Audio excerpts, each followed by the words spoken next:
daula. Daula adalah kekuasaan pemerintahan Daulah Abbasiyah, merupakan kelanjutan dari pemerintah sebelumnya, yaitu Daulah Umayyah.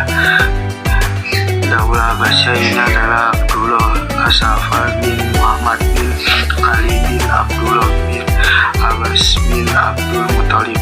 Pemerintah yang diterapkan oleh Daulah Abbasiyah berbeda-beda sesuai dengan perubahan politik, sosial, dan budaya. Kekuasaan berlangsung dalam rentang waktu yang cukup panjang, dari tahun 1103 Hijriah, 750 Masehi, dan 509 Hijriah, 190 Masehi.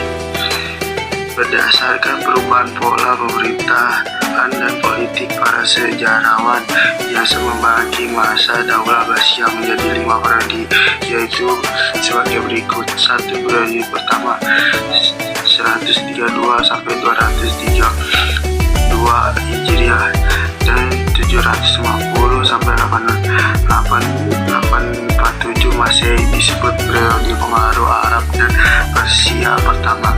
2. Periode kedua 232 sampai 334 Hijriah, dan 847 945 Masehi, disebut periode pengaruh Turki pertama.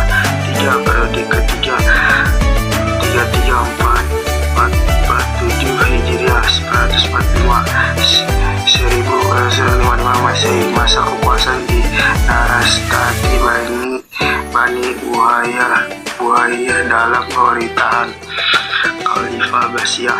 Periode ini disebut juga masa pengaruhnya Persia kedua. 4. Periode keempat 447 590 Hijriah sampai 145 Masehi, masa kekuasaan Daulah Bani Saljuk dalam pemerintahan Khalifah Abbasiyah, biasa disebut juga dengan masa pengaruh Turki kedua di bawah kendali Kesultanan Saljuk Raya Saljiko Al-Kubra Saljuk Agung. 5.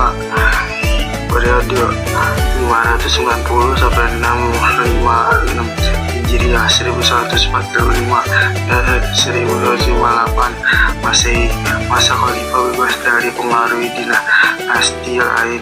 Tetap kuasanya hanya efektif sekitar kota Baghdad dan diakhiri oleh investasi dari bangsa Mongol. Keindahan kota Baghdad. Kota Baghdad mulai dibangun tahun 762 Masehi. Dalam pembangunan kota ini, Khalifah memperkerjakan ahli bangunan yang terdiri atas arsitek, tukang batu, tukang kayu, ahli lukis, ahli pahat, dan lain-lainnya yang didatangkan dari Syria, Mosul, Basra, dan Kufa, yang berjumlah sekitar 100 orang. Kota ini berbentuk besar. Di sekelilingnya dibangun dinding tembok yang besar dan tinggi. Di sebelah luar dinding tembok digali parit besar yang berfungsi sebagai saluran air. Lurus sesuai dengan peradaban Islam. Abbasiyah telah berkembang lurus sesuai dengan peradaban Islam. Terdapat batu binatang di atas kubah istana Khalifah muncul, dan ada lukisan di tembok-tembok istana. Menurut beberapa sumber sejarah menyebutkan bahwa Bait al-Hikmah didirikan pertama kali oleh Khalifah ke-7 Bani Abbasiyah, yaitu Khalifah Al-Mu'tasim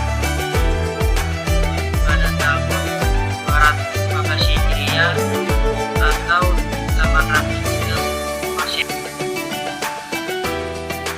Setelah membaca perkembangan sejarah Islam pada masa Daulah Abbasiyah, banyak dapat diteladani dan seharusnya menjadi inspirasi bagi kita untuk dapat membangun masa depan dan mengembalikan kejayaan Islam dalam bidang ilmu dan peradaban.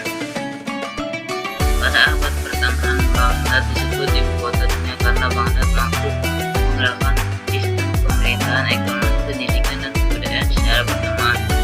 Ketika kota-kota Eropa masih dicengkram, 8 peradaban yang akhirnya mempengaruhi perkembangan peradaban bangsa-bangsa di dunia, sehingga wajar beberapa dekade lalu Baghdad menjadi tanah impian setiap bangsa dunia untuk menguasainya. Keindahan kota Baghdad seperti banyak bangunan megah dan kesuburan tanahnya itu bergetar lintas air di sungai Tigris dan sungai Euphrates yang terletak di sebelah utara Teluk Persia. Selain dikenal sebagai kota metropolitan, Baghdad juga dikenal sebagai pusat ilmu pengetahuan dunia. Hal ini tidak lain karena keberadaan pusat budaya literasi di Bait al-Hikmah yang berfungsi sebagai biro penerjemah, perpustakaan, dan lembaga tinggi pendidikan Islam.